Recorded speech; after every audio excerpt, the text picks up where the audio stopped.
Welcome back to 1876 Sports and Culture Podcast, a show focused on highlighting the illustrious Prairie View A&M University, the HBCU of Texas, by promoting SWAC and the HBCU experience, featuring your fellow PV Panthers, Roland Austin, Jay Cleasy, Big Mike Washington, three-time SWAC champ Gati Werema, former drum major HBCU band historian Shawnetta Haskell, and Al Williams, driving the show from the Hill. Please subscribe and follow us on social media at 1876 SCP. And don't forget, we do it for the culture.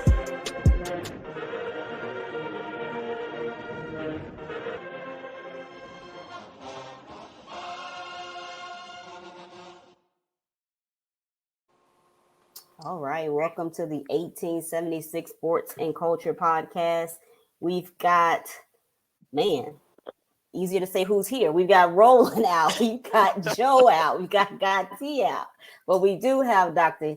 Kenyatta Cavill helping us out today on the show. So, all right. It's good to be back. Good to see you. And of course, I'm thanking Mike and Ro for being here with me today. All right. So let's open the show up with Jay's top 5 most beautiful HBCU campuses. Where on this top 5 list, Prairie View is ranked number 4, with Morgan State, North Carolina A&T, and Hampton ranking above Prairie View. What say you? I say Jay hasn't been to any of these campuses, I'm sure, because I don't know how he came up with that list. What is this ranking system? Seriously, Seriously, only one I can say is even in the conversation was maybe A&T. But man, come on! Man, I don't know how you get A&T in there and all that. I think Hampton. Some people like that water. You know, the water. Yeah, right. Yeah. I give you the water. Hampton, the water. But I was So I don't know what he was thinking. Maybe he heard my argument that he never considers any schools west of the Mississippi. Isn't he a delegate in Maryland? He still didn't go back. He never considers in any of his give me 5, never a school west of the Mississippi. Like, You say he's a delegate in Maryland, so he had to put Morgan State in there. Yeah, he put all that money in there. He just had the president on the interview, so he's trying to show some love. I'm gonna tell you something. I took it. It was so far fetched. I just took it for clickbait. I'm like, clearly, this is like, what do you like better, the Whopper or the Big Mac? That list made no sense who you got in the top 5? You got anybody else in the SWAC in the top 5? Listen, first of all, you cannot say Bama State is even in the list. They have a really nice stadium, but that's about it. I mean, it's. I'm sorry, I can't speak too heavy on it, but I don't think it's in the top 10 actually. So, I gotta give PV. PV gotta have number 1 and number 2, man. Period. Again, like you say, you put the water element in there, and so you do get Hampton, right? I wouldn't give Howard anything. They right smack dab in the middle of the DC hood. At the hood. I mean, SWAC, you got Gramblin's in the hood. Tuskegee's in the country. Grambling. No. Who else compares to Prairie View? I mean, like. Yeah. So I guess it is obvious that you do not agree with these rankings. That's an emphatic exclamation point. No. Exactly. So let's move on so we are less than 2 weeks away from Prairie View's Homecoming 2023. So the lineup, the parties, the events, the gala, let's talk about that. One thing I did notice, though, just quickly as I was looking through some of the activities, especially those occurring during the week, is they're very intentional to state PV student faculty only. So maybe that's in response to what's been happening at some of the other HBCU homecomings. So I was glad to see that. Yeah, I think so. I mean, it seems kind of drastic, but you do feel like, drastic times do cause for drastic measures.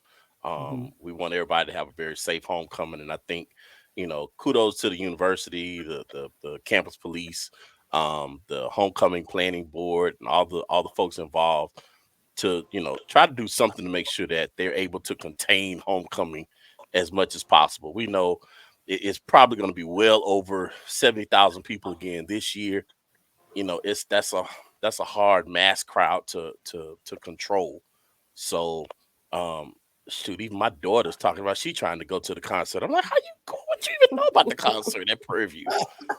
So so you got to find a way to keep that stuff contained and keep it just for the folks that it's intended for. So I'm all for it. I'm all for it. I noticed they also have events, especially on Thursday and Friday, for all comers, whether you're a current student, a recently graduated student, or a what I call a senior student, because you got an R&B concert on Thursday, a golden anniversary class meet and greet dress to impress at about the same time, and at the same time you have an alumni tent with DJ starting at the same time.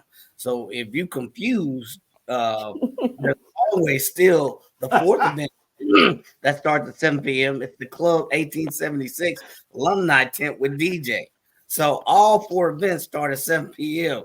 So Hey, all pick you your can I just lane, want to buddy. know which one Mike is trying to attend. I know, right? So I'm trying to figure out. All right, I'm gonna be here for about 30 minutes. I'll be here for about an hour. Get a couple of drinks, move over. Don't forget, you got to take the picture. You got to get the picture and say I was here. Like, How I they am gonna curious. manage who can come on campus and all that? That's the To question I'm event. getting ready to ask. How are they gonna manage the inflow of folks coming into the campus and leaving? How That's is a good parking question. gonna be?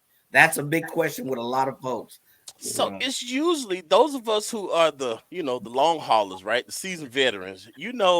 That Wednesday, Thursday is kind of for the vets anyway, right? Yeah. That's your time to kind of be subdued, get your stuff all set up, hang out with those folks that, look, the people that always park right there next to you every year. Y'all catch up again, you exchange a couple of recipes or whatever, what you got, what you got.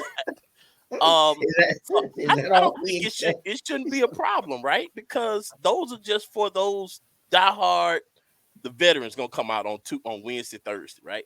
Friday is when you start ramping up. Now we're gonna start seeing state troopers and the constables and everybody posted up everywhere, red lights, red and blue lights going all over the place. Everybody got their shiny uniform on. Look at Oh yeah, man.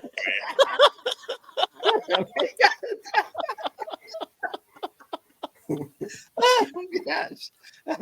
And recipes won't be the only thing we're exchanging, but I'll let's see the hear them. You know them old timers, boy. Woo. Hey man, I'm not gonna lie to you. I can't wait till I have that level of confidence and self-esteem because I just want to glide across campus with my shiny. I'm talking head to toe, man. I want the shoes matching the socks with the undershirt. I want Oh my goodness. Oh my I'm ready. goodness. I ain't there yet. I'm sorry about my self-esteem ain't there yet. But man, I can't wait to get them purple annihilator gators. Yeah. I can't do the purple gator. Sorry. You can't. You got to accessorize with the gators, man. The I'm track sorry. suit I with the cannot gators, do. mate. You gotta have the I track can- suit with the gators. I can have some gold pants. I can have a white shirt. But I cannot do purple gators. I saw somebody in purple gators. I almost fell out. Mm. I definitely want to applaud whoever. I don't know if you've seen the homecoming website. It's pvamuhc.com, right? Okay. Very nice looking, clean website. But when you go to that website, I'm gonna give that URL one more time, pvamuhc.com. Okay. Okay, in that header, there's an option for giving. Okay, so they're doing the homecoming giving challenge again. They're asking 1,000 alums to give $10 to their respective college, right? So that's $10,000 they're trying to raise for each college. The College of Nursing has knocked it out the park. They've already exceeded the $10,000. The other colleges, that COVID money, not so much. The other colleges, not so much. College of Engineering, of that $10,000, $1,615. I said it on Facebook. One of y'all engineers need to just write that check and be done. I'm sorry, y'all making too much doggone money. I actually think I saw that, Shanetta. I think they lowballed that because unless you're on social media on certain streams, you may not have seen that. Exactly. I had to look at that 2 or 3 times. They lowballed that. Publish that. Push that out. Market that. Exactly. I said the same thing, and I'm quite sure how the College of Nursing learned about it because either someone wrote a check. Yep. But again, look, y'all now you know up at the end of the year. Them checks start flowing in. I don't know why we're not capitalizing. I'm with you, Mike. I don't know how we're not capitalizing on this a lot more. One thing I do know that I've seen other places do, they actually have a designated student workforce that is targeting those alums. They're giving you a phone call. They're reminding you. They're telling their story. They're asking you about your story. And that is the opportune time to start hitting those people up. I mean, not to say it hard like that, hit them up, but to actually reach out to them for their giving. We don't do it. Sorry, that came out wrong. But, you know, we don't do that well. I remember, I think a couple of years ago, I got a call from one of the students, and she just called and just wanted to update the information. I'm like, hey, honey, you're missing something. And she was like, oh, excuse me? You didn't ask me for anything. Like, how you got me on the phone for 5 minutes and you didn't ask me for a dime? Come on. Like, we just missed that mark. So I hope, you know, that's something that the new president is going to actually focus in on, the new Office of Development. That's a huge gap that we can fill real easy. Real easy. But now that you know that site is out there, go to it, click giving, and donate to your respective college. Well, you go to the website, and if you go to the website, the other thing is, depending on which site you come on, you may come to the home. It's like Shanetta says, you have to click on giving at the top. That's not intuitive to a lot of people because a lot of people may be under stress, influence, or whatever. You got to click on giving, donate. I don't care if it's $5, $10. Well, I hope you can give a little bit more, you know, a little bit something. But I was kind of appalled being an engineering major and seeing where we were with that total. But I was like, I didn't know about this. Push that out. Yes, definitely. But again, now we know. So we're going to encourage everyone to go out. And again, 25, 100, 1,000, 5,000, or even just the 10,000. Okay. Give to your I got to have college. Dr. Gaville money. I got to have that Dr. Gaville money. I'm saying. Man, whatever. Look, y'all gonna make me go back to my old church days. Look, I know it's in here. I need 5 folks to stand with me right now for $2,000. Who gonna stand with me? Who's standing with me? I'm pulling up socks and corduroys. As Shanetta said, now you know. Now you know. Now you know. All right, let's talk about the first Gen Forward series. We kind of touched on this a little bit a few weeks ago, but let's talk about that even more. Michael, do you have more information about that? I had it up, but I think I closed it. Yeah, so I guess what we debuted this in September, and it was a focus on Maddie Jordan, and it was we talked about it was never too late to finish what you started, and it talked about her walkthrough, and there was another focus on another student who actually had a similar walk with Maddie Jordan. I'm kind of my thing is spinning on my computer, but I like the focus because Prairie View is going back and looking at those non-traditional students that had that non-traditional walk. She, you'll remember just really shortly, she had all kinds of stuff happening in her life. Parents died, lost her job, had to raise kids, all things. Took her 30 years, but she got a degree. And now we had another person and Prairie View is focusing on these types of students.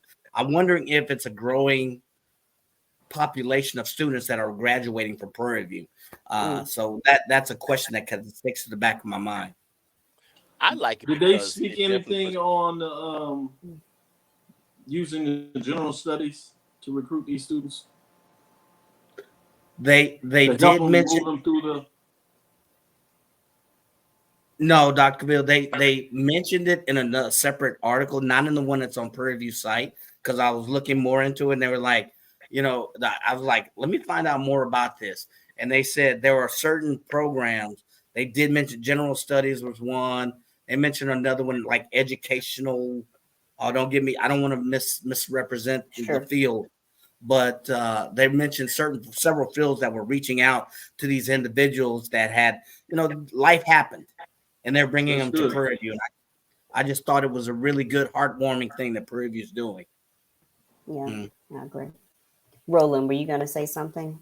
No. It was really just kind of reiterating what Mike was talking about. It's really just great to see that emphasis being placed on, like you said, those non-traditional students, reaching back out to those folks, letting them, because you got to realize once you have been out of school or away from school for, you're talking 20 plus years, that's a huge task to get over, because you got a lot of personal emotions that's tied to that, right? Regardless of whatever reason you left, you got to get over that to even get back to even apply again, right?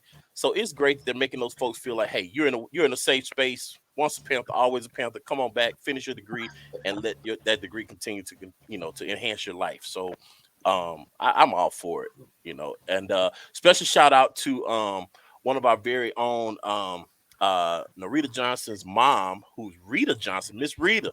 We see you, baby. Miss Rita just finished she's one of those non-traditional students that came back to finish her degree.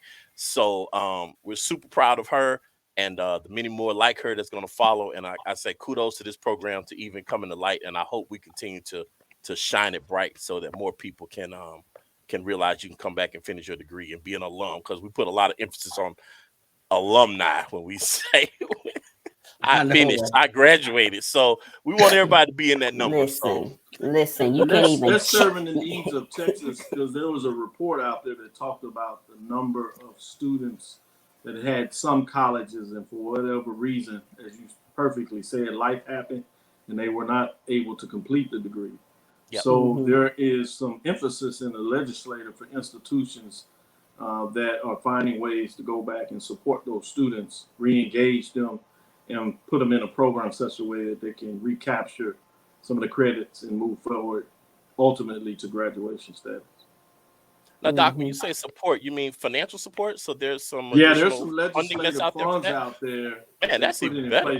That is phenomenal. So I would imagine that Prairie View either has already obtained some of those funds, or certainly they will quickly find out that the funds out there are in the process of applying to get those state legislative dollars to support that program.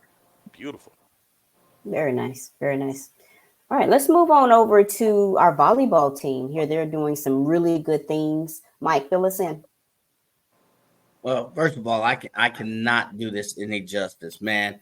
For number one, Prairie View A&M through the season is number 2 in the SWAC. They're 6-2 behind 10-0 Alabama State. They've had a few losses here, but the real story is, for weeks we've been talking about who? Kylie Owens. Why? Because she leads the SWAC in kills. And I mean, really leads the SWAC in kills. But there's an up-and-coming star. Her name is Janya Henderson. Outside of Kylie Owens, Janya Henderson is balling. Kylie Owens leads everybody in kills. My favorite stat in sports, period. What is a kill?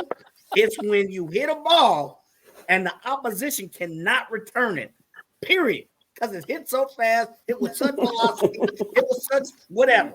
But Kylie Owens is leading the SWAC. Okay, now Janya Henderson is leading the SWAC in hitting percentage. What does that mean? A greatest percentage of her hits go toward points, and there's statistics for that. What else does she lead the SWAC in? Glad you asked, Mike. She's also leading the SWAC in assists. So, in addition to Kylie Owens, we got Janya Henderson, a new SWAC star who's stepping up. This Prairie View team, this volleyball team, not sure what happens when they reach the tournament, but they are coming up and up and up. They had a couple of losses against FAM, Alabama State. That lost to FAM was a pretty close match. That's the only team with as many players that have statistical kills. But Alabama State is also coming up strong. And then you have Prairie View A&M University. So they have one loss. I think they're playing TSU, if memory serves me correctly. But, man, this volleyball team, folks, pay attention to this volleyball team. Kylie Owens, Janya Henderson. Oh, my God. Oh, I'm sorry. There's another one. There's Bailey Hewitt. She's also moved into the top 5 and what? Kills. So please. Mike, I need to get you to actually call those games, man. I don't think they're gonna call the game with the level of intensity. I love it. Kills. That would be dangerous. He sit up there talking, kill. You lucky I don't have a glass of wine on my side. Kill. Like, is it extra points if the ball hits somebody? Swept Texas Southern with 3 games, so they're really playing well. Yeah, that's right. They swept Texas Southern. So, man, this volleyball team is looking very dynamic. So they're gelling, and as we come to the end of the season, the tournament, we look for them to go really far. I mean, they are top notch. Mm-hmm. What were you gonna say, Roland? No, I was just asking, do you get extra points if if you kill and you like hit, if it hits their head or hit them in the face or something like that? That's not. Well, the stat says if they can't return it. So if they hit them in the nose, they hit them in the mouth. I'm sorry, I'm combining 2 sports. I'm sorry. I'm like Dr. Put a little extra sauce on it, Mike. Just put a little extra. Dr. Cavill tells me all that. Stick with the facts. The facts say they can't return it. I don't know about to hit you on the head. Well, and we talk about. Go ahead. In the mix of a 3-game road trip, so it'll be fascinating to see what they can get over this 3-game road trip with Pine Bluff, Grambling State, and Jackson State. So they can really make a move to solidify that second position spot, which, as you imagine, in a tournament is significant. Got it. And we do have an opportunity to see our women's soccer team. They will be playing on campus this Friday, October 27th. It's senior night, blackout versus Texas Southern. That's at 7 p.m. kickoff, again at PVAM Sports Complex. And with that, we will come right back. Wait, one thing before I guess we're not. Go to the before you go to the break. I just wanted to give an update because, as you said, they took that road trip to Alabama. You talk about they had the Alabama State against Alabama A&M, and they tied Alabama State 1-1. So we got an update on. Got it. Oh, and with that, anything else? Anything else? Roll the credits. All right, we're going to football. 2nd and 5.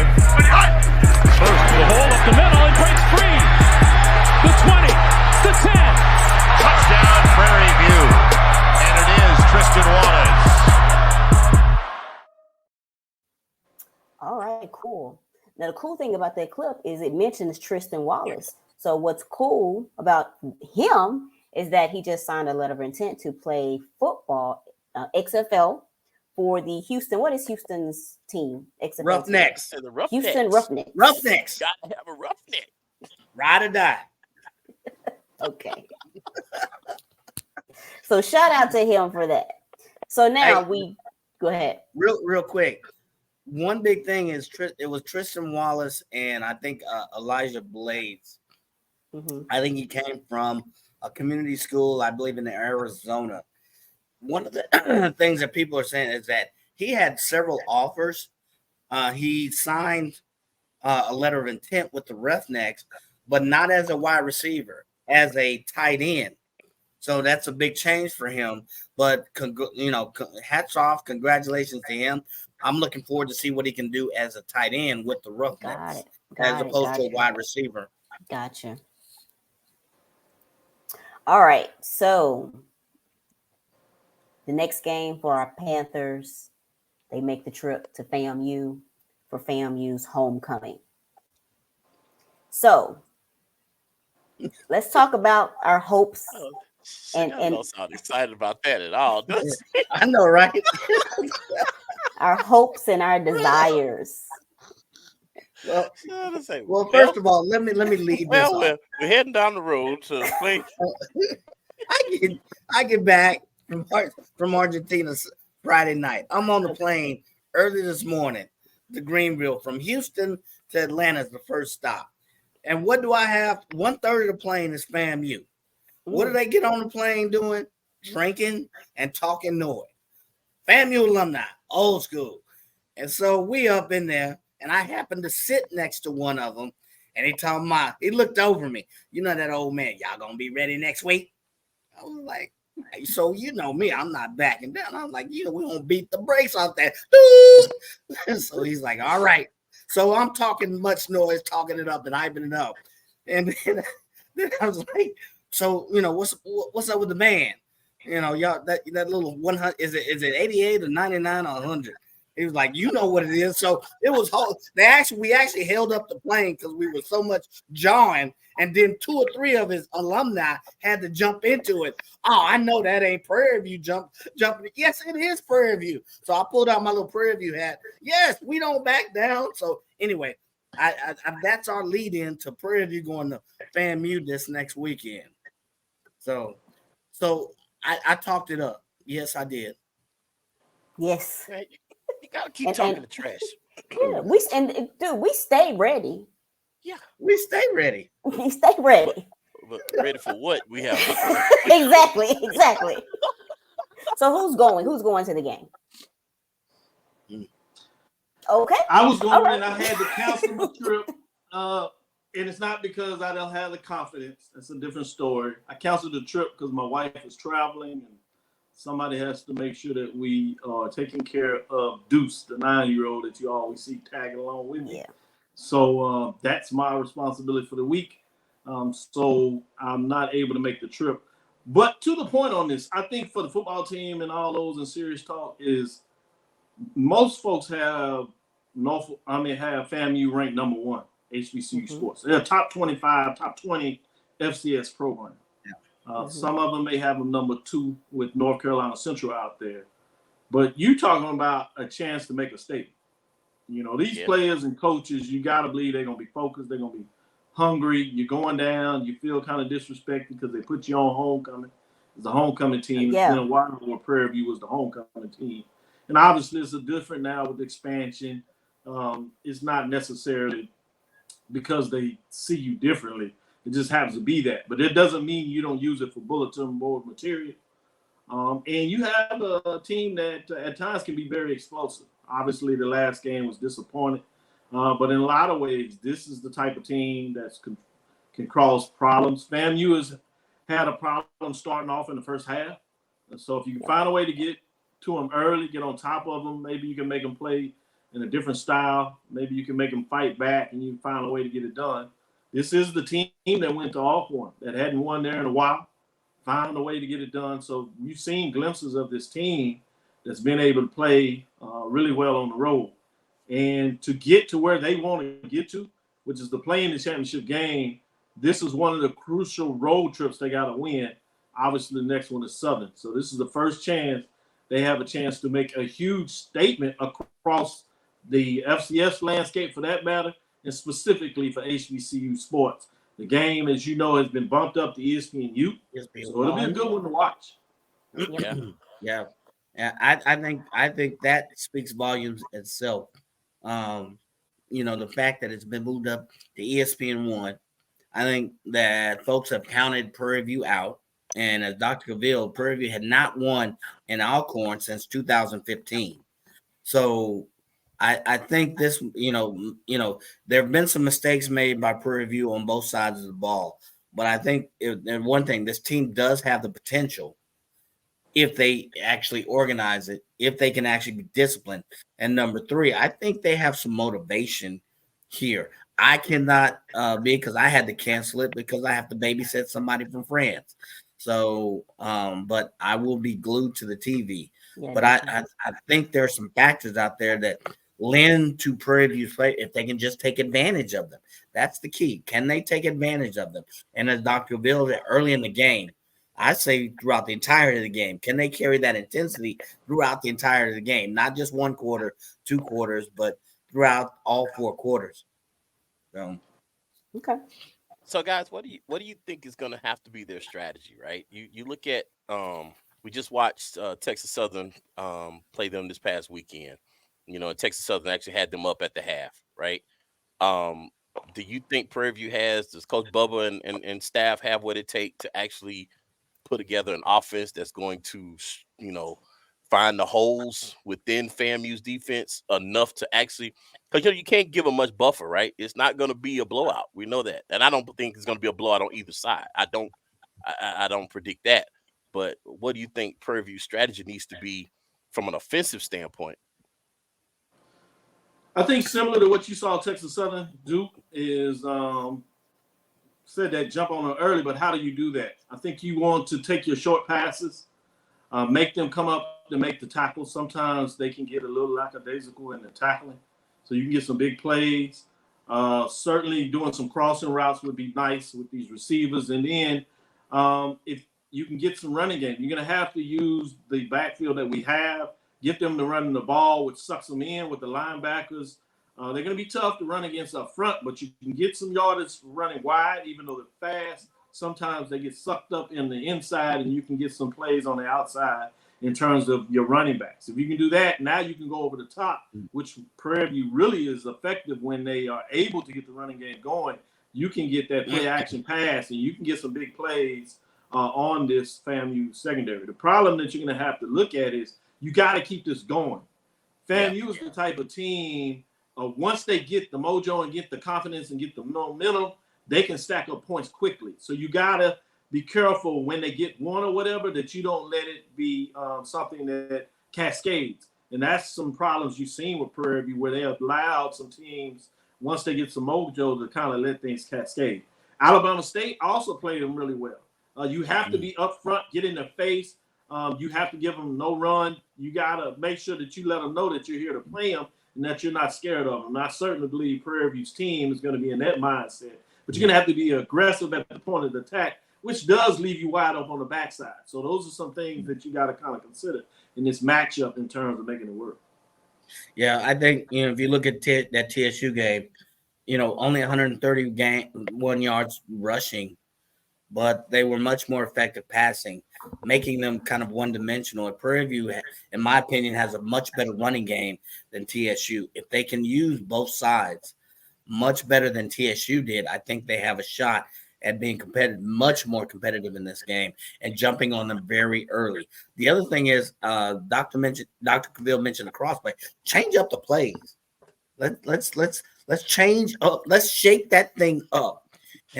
And give them something. They've looked at film. They looked at what we've done against Alcorn, against Grambling. Let's shake up the playbook a little bit and give them something they hadn't seen. That would be the other thing.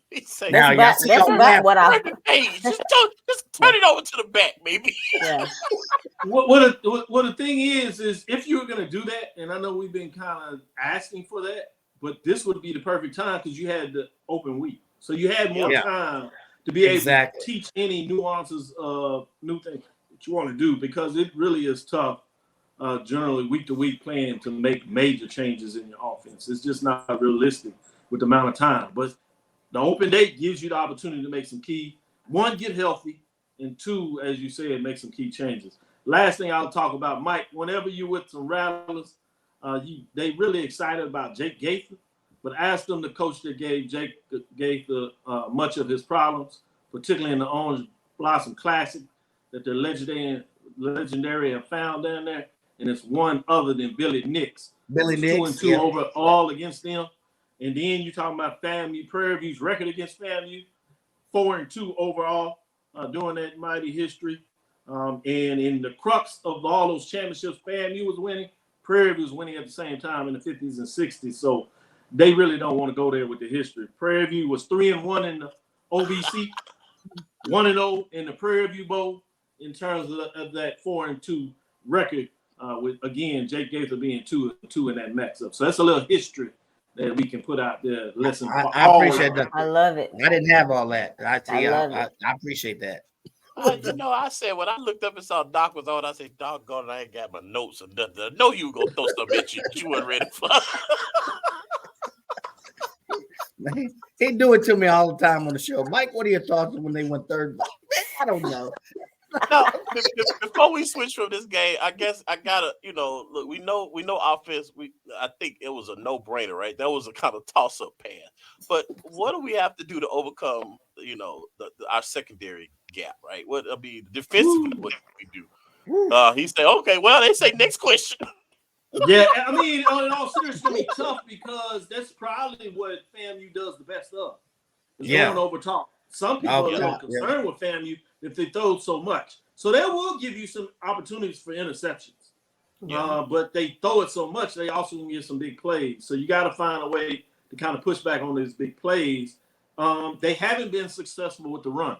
They haven't been consistent in terms of what they run. So we got to make sure that they don't run those and take your chance what they're going to do over the top. But as you mentioned, that plays, in the hands of what we don't necessarily do as well. So in this game, I think it's just one of those tough matchups. So we got to find a way to kind of score with them, keep it going, and make some key stops. Like I said, Musa will throw some to you, and so we got to pick them off. We can't let them drop them. We got to get them in the hands, pick them off, and we got to see if we can get one for a pick six, maybe two. Yep. And if we do that, we'll take our chances.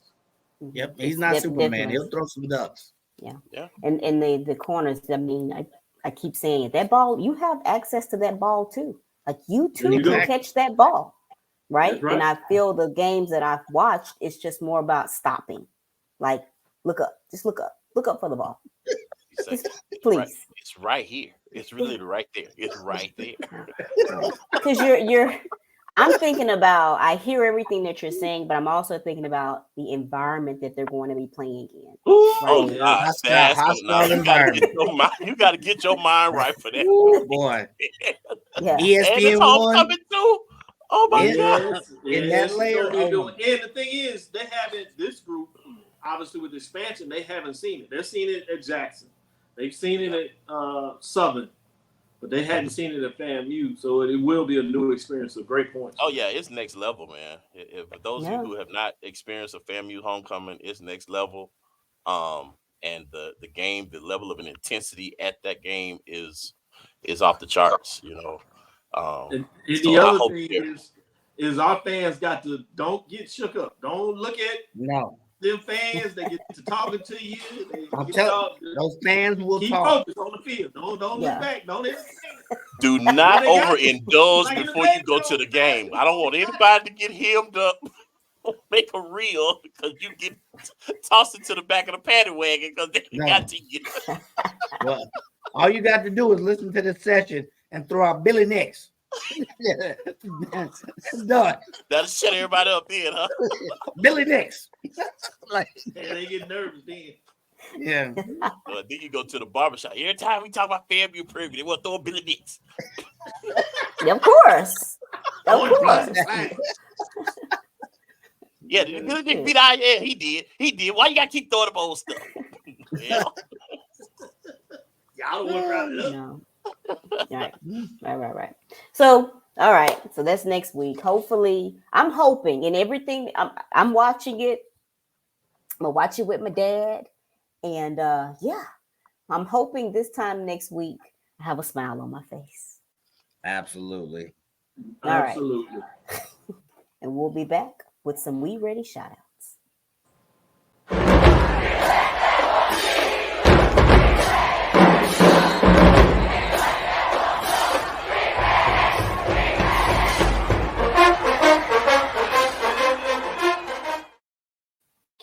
All right, and we're back with some We Ready shout outs. Who has one? I forgot to look. introduction is going. I'm like, all right. I got Okay. one. So kudos to the Prairie View A&M Marketing and Communications Group. Yes. They unveiled their redesigned newsroom. It's led by the Office of Marketing and Communication, and this redesign is kind of another initiative on the office's new marketing campaign. It was launched this summer, but designed to help set the university apart from its peer institutions in a highly competitive market. So that's kind of the dictionary buzzwords. But since the launch, they've received a lot of responses, a lot of input from students, and a lot of kudos on the setup of this new news network. So this newsroom website. So I'm going to give the PVAMU Marketing and Communications Department a big A. They ready. They ready. Nice. Hey, real quick, I don't know if you guys have seen. I'll give a quick shout out to our very own Sean Zachary. I don't know if you guys saw that she actually went viral for a minute, showcasing her majorette moves, showing that she still got it. Yep. That was nice. That was really nice, man. So shout out to Miss Zachary, still showing the girls, hey, this is what it should look like. Yes. She's definitely ready. She say, "Bring it, young buck. Bring it. Bring it. Come on, grasshopper." All right. Are we ready to go? Whew. All right. Okay. All right. PV. You know? Man, you can't get it right with 3 people? Man, listen, we messed it up with 2 people. I don't know why. Somebody's cadence is off. Come on, somebody's rhythm is a little bit off. You can't. You don't. It's not a metronome. I'm always gonna point the finger at Rome. You know what? You could probably do that. I'm gonna tell you something. It's fine if it wasn't messed up in person too. So, Caleb, we actually got it in person. It was last year, but we got it.